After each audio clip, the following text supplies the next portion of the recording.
Hello everybody, this is my week 2 discussion, and I chose the second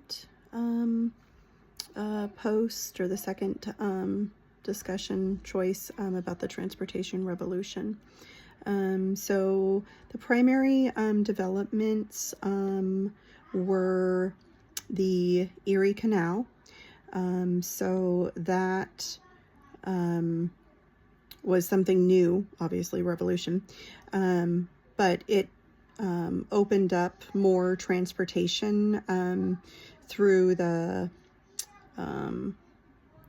Hudson River to Lake Erie, and so you could transport your goods and kind of could expand a little bit more westward, so that helped with economic growth. It had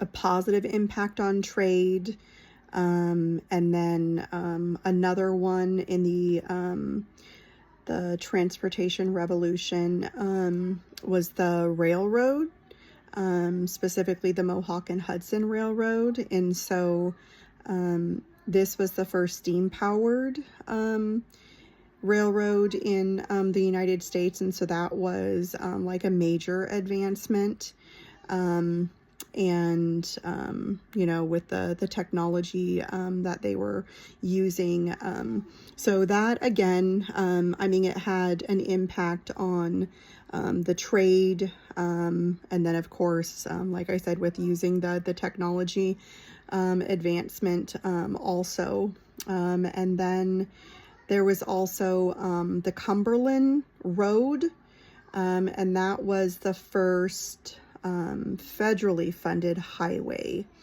And so the same thing there. So that it helped with transportation of goods. It helped with personal, types of transportation.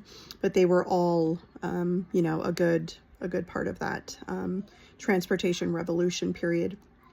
And then the transportation in the early 19th century compared with transportation today.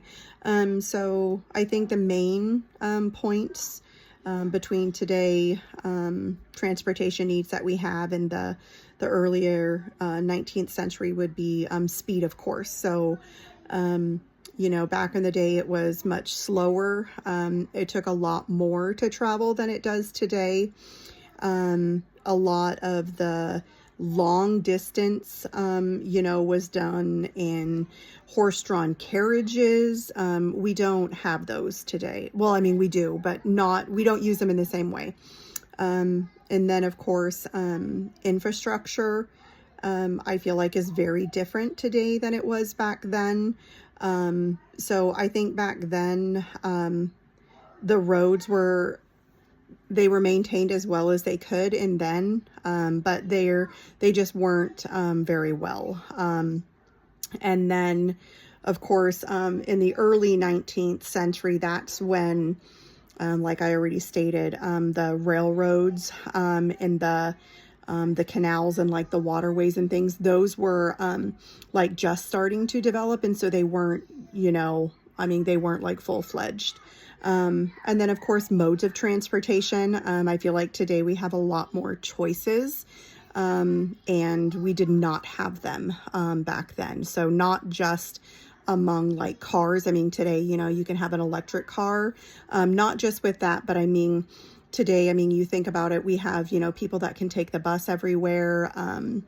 We have people that take airplanes everywhere. There's, there's a lot more choices for modes of transportation than there were back then also. Thank you.